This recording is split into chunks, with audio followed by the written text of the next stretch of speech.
So Becky, I understand you started diving in the early 70s. That was really a interesting time for women because there weren't that many women divers back then. There weren't. In fact, my wetsuit was a man's wetsuit. For me, it was great. I enjoyed it, but it was kind of scary underwater until one of the instructors came up and he took my hand and he put something in it and closed my hand.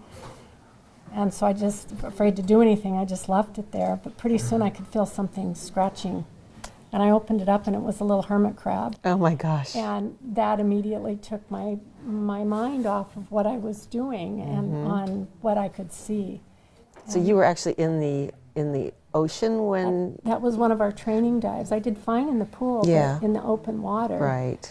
It was in the Pacific Northwest, in cold water diving, lots of equipment. I enjoyed it so much. I started working with other instructors in their classes, and then I ran into some friends that were putting together an instructor course, and I think they strong-armed me into taking the course, but they didn't have to push too hard. You know, it all started here in the Pacific Northwest in the cold water, but it did take me into a different life and a different experience, which was wonderful. I worked in the Caribbean for a number of years, and one of the things that I enjoyed probably more than seeing the critters was seeing the looks in the eyes of the people that I shared those critters with, you know, and how they would talk about it afterwards. Was that your major impetus when you first started diving, was to dive to just go out and see what there was to see out there, or did you try and spearfish, or what kinds of things did you do there? You know, initially there wasn't any intent. I learned to dive because my boyfriend gave me dive lessons, and I think it was to do something with him. But eventually I did get a spear gun, and I learned how to shoot fish, and that was fun for a while, and then I got a camera and shot something a different way. But eventually I got to the point where when I was in the water, I wasn't enjoying myself as much if I went down with a spear gun or a camera, because, you know, I was too focused on that. I couldn't see all the little creatures, and that became what was the biggest enjoyment for me. So what about you? How much diving have you done in the waters here?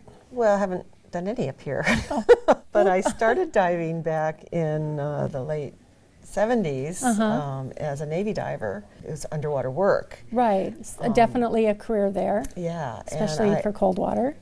Yeah, well, I mean, and really, I mean, regardless, the Pacific Northwest has a certain amount of cold water. I dove in California for a number of years, and then even on the East Coast, so you have to wear a wetsuit because it's not warm. Now, I trained in this Mark V, and a lot of people are really interested in diving it now, but I can tell you that it was difficult diving this thing. Very heavy. Very heavy, and, very heavy. And very cumbersome. My main motivation was basically work underwater, inspecting what they call the running gear, which is the rudder and the propellers, plugging an outboard overflow so that they can fix the valve that's just next to the skin of the ship. I was on the ship USS Hector. I was a diving officer on board, and we deployed to Japan.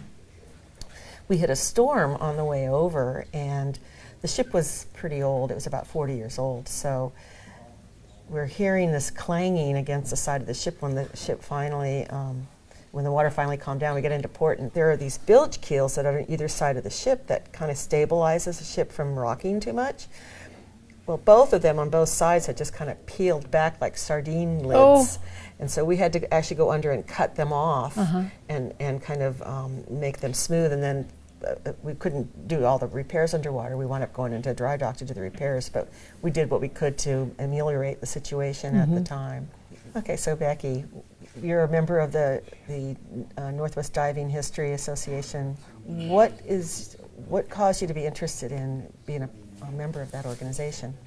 To see new young people coming in and learning and know what's gone before. To know the history of diving in something like this, and then the old scuba regulators, and then the type of equipment that there is now is just as no comparison. To appreciate, like you said, what we have now, we have to know what we had then. Right. I think it's gotten easier to use, but the concept is still the same. But Yeah. to share that with people and have them learn from it, and then maybe take it from there and into a career, whether it be in recreational diving or commercial diving or the military. Or like you went down to Grand Cayman and worked down there for a number of years. I bet that was a professional diver down there. Fabulous experience. experience. It was a great life, and it was a great experience. I think one of the exciting things about it was meeting people literally from all over the world. Yes. And even now, after all these years of being gone, I'm still friends with people all over the world. Mm-hmm. So there's a lot Great. to be said. Yeah, absolutely. Okay, well, it was good talking to you. Good talking to you, too. Okay.